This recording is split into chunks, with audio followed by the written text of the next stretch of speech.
Now, if anyone tells you that they've never sat in the cinema after the movie ended and wondered what the hell was going on, they aren't telling you the truth. Hell, some movies are even designed to make you feel that way. There are, of course, those movies where the story didn't offer quite as much context as it should have, or it cut to black at the end without the explanation or closure that would have wrapped things up and actually made sense. So let's take a look at some, shall we? I'm Adam, this is What Culture, and here are 10 more most confusing movie moments nobody understands. Number 10. Why is a raven like a writing desk? Alice in Wonderland. There are movie scenes which are presented in such a way whereby the point is to create confusion and uncertainty for an audience in line with the movie's intentions. Then, on another level entirely, is Alice in Wonderland, and in particular, the Mad Hatter. Among the bizarre things the character says and does in the film, he poses a riddle to Alice. Why is a raven like a writing desk? Before she barely has a chance to ponder the question, however, things have moved on to fixing the White Rabbit's clock, and an answer is never given. In Tim Burton's remake from 2010, the riddle is doubled down on, as Alice asks the question back to Johnny Depp's Mad Hatter later in the movie, to which even he admits that he has no idea. Even if the one posing the riddle doesn't know the answer, then how is anyone supposed to understand it? It was apparently author Lewis Carroll's intention for the riddle to have no answer at all, though after being mobbed by questions about it, he provided one in a later edition of his novel, because it can produce a few notes, though they are very flat, and it is never put with the wrong end in front. Sure. No wonder absolutely no one could make sense of it, but that was seemingly the point. Number 9. Is Zurg Buzz Lightyear's father or not? Lightyear. In the long list of sequels and spin-offs that were neither wanted nor asked for, Pixar's Lightyear has to be near the very top. Tim Allen's Buzz Lightyear had appeared in 4 Toy Story outings, his character had been comprehensively explored and developed, and there was no need to bring to life the in-universe movie that the toy was based on. The film left plenty of questions unanswered by the end, and in particular, what was the story with Zurg? In Toy Story 2, it was well established that in Buzz Lightyear's lore, the evil Zurg was actually his father, in what was clearly a play on the infamous Darth Vader/Luke Skywalker twist. Since the toy was based on the movie, surely Lightyear would reflect this. After all, it wouldn't make sense if it didn't, would it? Well, when the reveal came in 2022, it turned out that Zurg wasn't Buzz's father, but instead a different version of Buzz himself from the future. So why on earth did the toy think the villain was his father? Number 8. The layout of the T-Rex enclosure, Jurassic Park.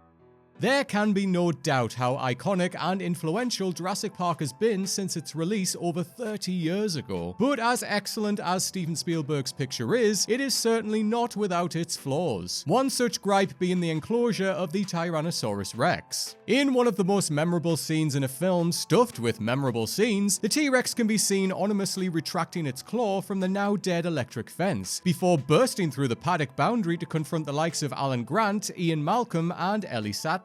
Then a giant cliff seems to appear from absolutely nowhere. As the T-Rex attacked the cars of Jurassic Park's guests, Alan and the children's vehicle got knocked over the side of the cliff, with the task of getting down to the ground safely proving almost deadly. However, the sheer drop appeared to be exactly where the perfectly flat enclosure was just minutes before, leading to confusion over the exact landscape of Isla Nublar. Reportedly, the original script for the movie detailed that the car was dragged several meters before being pushed over the cliff, meaning that the two moments took place at different locations. However, within the walls of the final cut, this is not shown or explained, leaving a huge question mark dangling over the scene.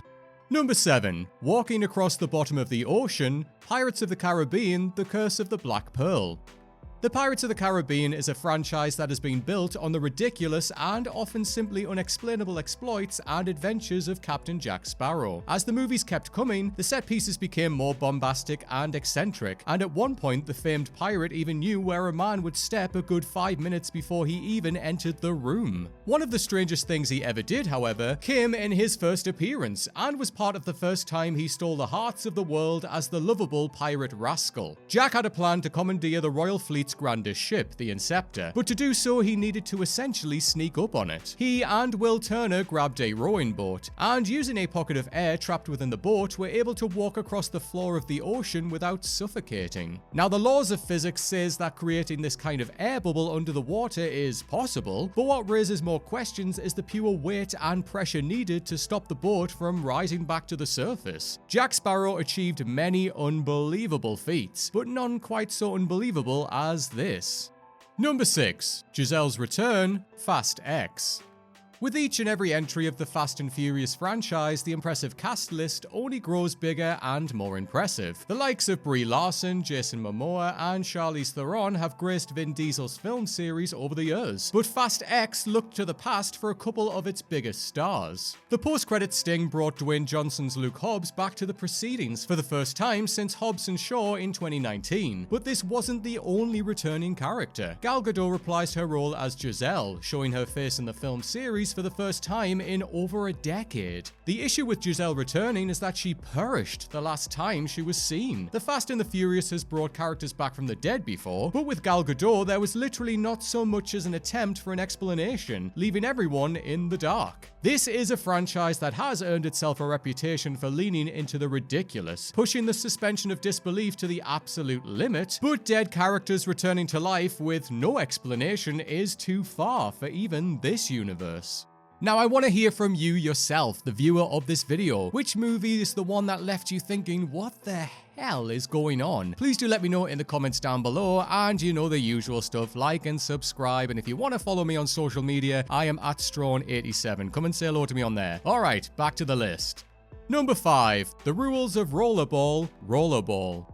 Typically, in any dystopian story, there has to be a huge amount of world building and exposition to set the scene of a world very different to what the audience has seen before. Rollerball, however, chose to go a different route and offered very little explanation for anything at all. The 1975 movie is based in such a world where the game of rollerball has been designed as something of an oppressive tool to demonstrate the futility of individual effort against the energy corporation. Naturally, when Jonathan E. got so good at the game that he achieved something of a legendary status across the world, he had to be stopped. The narrative largely surrounds the conspiracy to kick Jonathan out of the game, without ever truly delving into the specifics of the rules themselves. There are hints of roller derby in there, but with several players on motorcycles in what is essentially just a bloodbath. Even Mr. Bartholomew, chairman of the villainous Energy Corporation, describes the rules as odd, and that's before they change later in the movie. There are 3 games of rollerball shown throughout the film, with East Houston taking on Madrid, Tokyo, and finally New York, which gives a lot of screen time to a game that the writing has gone to surprisingly little effort to explain. Not that that stops any of those scenes from being very, very cool though.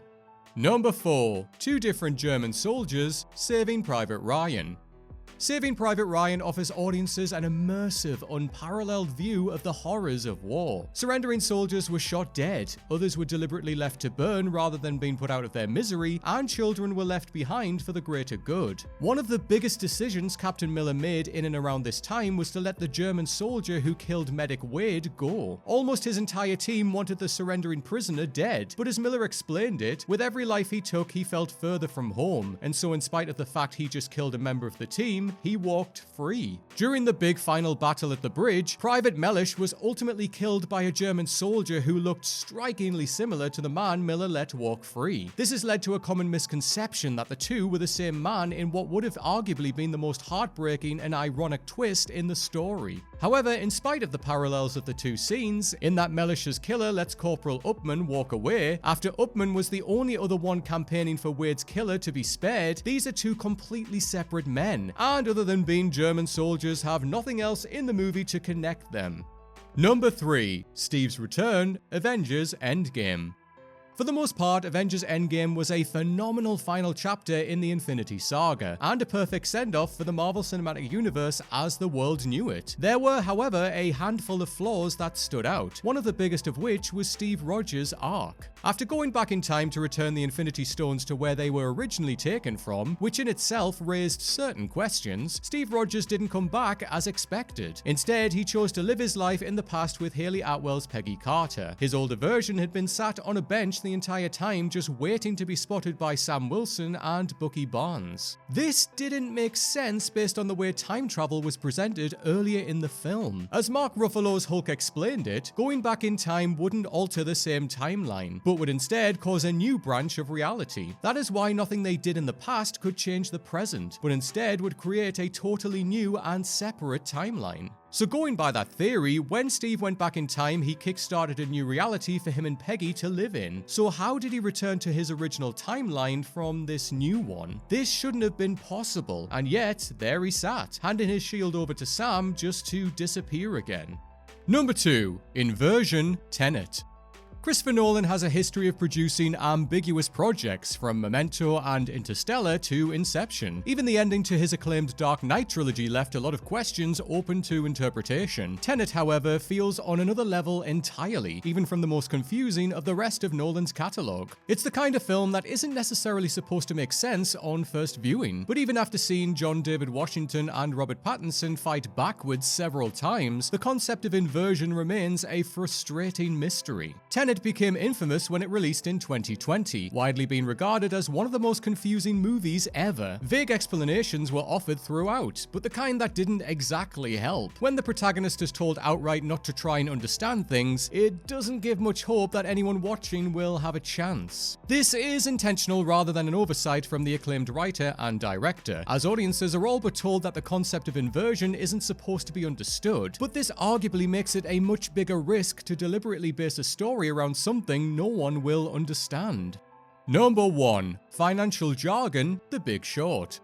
The Big Short tells the story of how the American financial crisis in 2007 was caused by the downfall of the housing market, and how nobody saw it coming except for a handful of people. Outside of the likes of Michael Burry, Jared Vanette, and Mark Baum, there were few people who understood the principles behind why the housing market was going to fall. By the very definition of the narrative, there was a lot of exposition needed for the aspects of the financial and mortgage worlds that the typical layman in cinema wouldn't understand. The movie was self-aware enough that the technical jargon would go over the heads of most and addressed it wonderfully. Not only was it referenced by Ryan Gosling's Jared in a voiceover, but he also introduced Margot Robbie sipping champagne in a bubble bath to explain everything before telling the audience to F off. As entertaining as this deviation from the story was, however, even after Robbie's explanation, it was still very difficult to follow without a deeper knowledge of the housing market and mortgage rates. There were similar scenes in which aspects of the financial world were explained by celebrity chef Anthony Bourdain, Professor of Economics Richard Thaler, and Selena Gomez. But again, things just weren't much clearer.